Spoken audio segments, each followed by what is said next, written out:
Language यानी कि ज़ुबान बहुत ही बुनियादी हैसियत रखती है किसी भी कंटेंट में।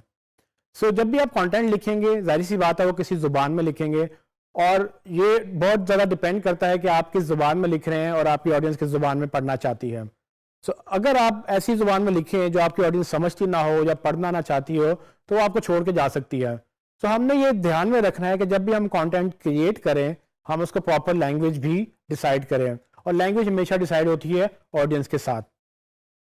लैंग्वेज इस तरह से अहमियत की हामिल है कि फॉर एग्जांपल अगर मुझे पश्तो नहीं आती और मैं आपकी वेबसाइट पे आया हूँ जो कि पश्तो में है, तो मैं उसको शायद ना समझ पाऊँ और मैं आपको छोड़ के जा सकता हूँ। और अगर इसी तरह से आपको फ्रेंच नहीं आती और मेरी वेबसाइट फ्रेंच पे है और आप जो है मेरी वेबसाइट पे आएंगे, तो आपको कुछ समझ नहीं आएगी और आप छोड़ के चले जाएंगे। अगर मेरी प्रोडक्ट सिर्फ फ्रेंच पीपल के लिए है, तो फिर तो ठीक है कि मैं चाहता ही नहीं हूं कि कोई और मेरी वेबसाइट के ऊपर आए।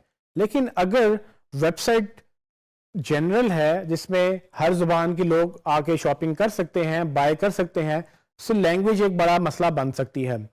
नॉर्मली ज़्यादातर जो इंटरनेट है वो इंग्लिश लैंग्वेज में है, पर बहुत सारी वेबसाइट्स या बहुत सारी कंपनियां ये पसंद करती हैं कि वो जिस मुल्क में काम कर रही हैं उस मुल्क की लैंग्वेज को भी वो यूज़ करना चाहती हैं। इंटरनेशनली इसका बहुत ज़्यादा रिवाज है। पाकिस्तान में भी आपने देखा होगा कि अगर आपने कोई वेबसाइट देखी है तो पॉसिबिलिटी है कि उर्दू में भी उसका वर्जन हो, नहीं तो उर्दू अखबार तो आपको बहुत सारे मिल जाते हैं। लैंग्वेज में आपने जो चीज़ें ध्यान में रखनी है वो तकरीबन 3 है। 3 चीज़ों का आपने ध्यान रखना है, जिसमें सबसे पहली ग्रामर है। अगर आपकी ग्रामर ठीक नहीं है, अगर आपको लिखना नहीं आता, आपका जुमला प्रॉपर नहीं है, चाहे वो इंग्लिश में है, चाहे वो उर्दू में है या किसी भी ज़ुबान में है, और अगर आपके कस्टमर को या ऑडियंस को आती है, तो वो आपको पकड़ लेगा और वो उसको पता चल जाएगा कि इनको लिखना नहीं आता, और यहीं से वो आप उसको लूज कर देंगे। अगर आपका कस्टमर या ऑडियंस ये अंडरस्टैंड कर ले कि इनको तो लिखना भी नहीं आता, वो आपकी प्रोडक्ट को नहीं देखेगा, वो आपको वैसे ही छोड़ के चला जाएगा। लैंग्वेज बेहतर होगी तो आपकी सेल्स होंगी। अगर लैंग्वेज बेहतर नहीं होगी, कंटेंट बेहतर नहीं होगा, तो इसी तरह से आपको सेल्स भी जो है वो लूज करनी पड़ सकती है। दूसरी चीज जो इंपॉर्टेंट है लैंग्वेज के अंदर वो है स्पेलिंग्स। स्पेलिंग्स अगर आपकी गलत हैं वेबसाइट के ऊपर, तो वो भी आपकी नॉन सीरियसनेस को शो करती है। आपने मेक श्योर करना है कि जो भी आप वर्ड्स लिखें, कम से कम उनके स्पेलिंग्स ठीक हों, और वो जो है पढ़ने वाले को गलती नजर ना आए, क्योंकि गलती नजर आ जाएगी तो एक इमेज क्रिएट हो जाता है। लोग एक माइंड में जो है ना एक इमेज बना लेते हैं कि इनको तो लिखना नहीं आता या इनको तो बोलना नहीं आता, तो ये क्या बेचेंगे। तो इसी तरह से है कि अगर मैं आपसे बात करूं और मुझे जुमला बनाना ना आए, मुझे बात अच्छी तरह से करनी ना आए, तो क्या आप मुझसे प्रोडक्ट खरीदेंगे। अगर मैं आपको कुछ बेचने भी आऊं, तो जब तक मैं आपसे बात करना सही तरह नहीं सीखूंगा, तो मैं बेचना तो दूर की बात है, मुझे बात भी नहीं आप मुझसे करेंगे। यही काम आपके वेबसाइट पे भी होता है। तीसरी चीज इसमें सबसे इंपॉर्टेंट जो है वो है क्वालिटी।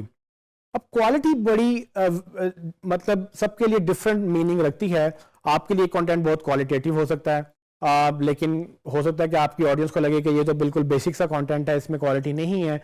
क्वालिटी को आपने खुद इंश्योर करना है कि आप क्या लिख रहे हैं, वो किस लैंग्वेज में लिख रहे हैं, और उसकी अगेन उसमें क्वालिटेटिव मेजर्स क्या लिए हैं आपने, उसमें मीट कितना है, यानी कि उसमें कितनी जान है आपके कंटेंट में। अक्सर आप न्यूज़ के आर्टिकल पढ़ते हैं और आपको लगता है कि जी बस पढ़ के मज़ा आ गया।